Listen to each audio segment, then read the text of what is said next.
While we're in the theme of talking about the hydraulic system, we've got our hydraulic tank. So the hydraulic tank is built into the machine. This tube here is also part of the hydraulic tank.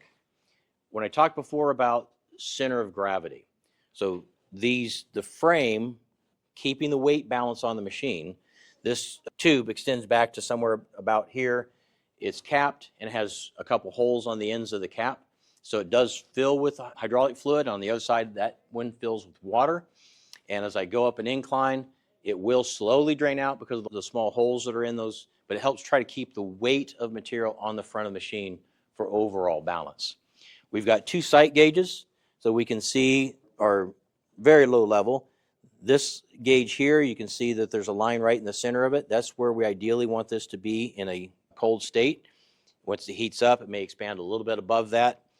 And then we have our fill cap here that is a filtered fill cap. Now, I will say, with the background that I have in most of my life in hydraulics, you cannot be too clean on your hydraulic system.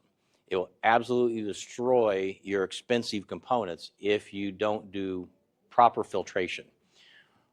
A brand new 55-gallon drum of hydraulic oil is contaminated. You want to be able to filter that oil when you put it into your system. If you do those basic steps, you'll get much longer life out of your components, whether it's the pavement saver or a chip spreader or any other hydraulic system that you have. Filtering before you put it into your system is a very important and beneficial step. Good practice to have.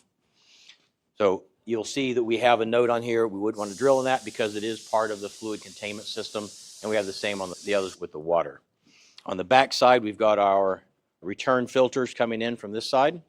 So we're going to filter comes up, and we're coming back in. We've got little drop tubes so that we're not going to aerate the hydraulic oil. Comes in, and we have very good cooling in the process. We are always putting in fresh material into the tank. There is some heat transference, obviously, between those components. It's not enough to affect the seal coat, but it does add some benefit to the hydraulics of pulling a little bit of that heat out.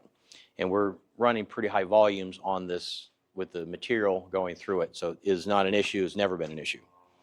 So that's the hydraulic tank. Now we'll move on to material flow.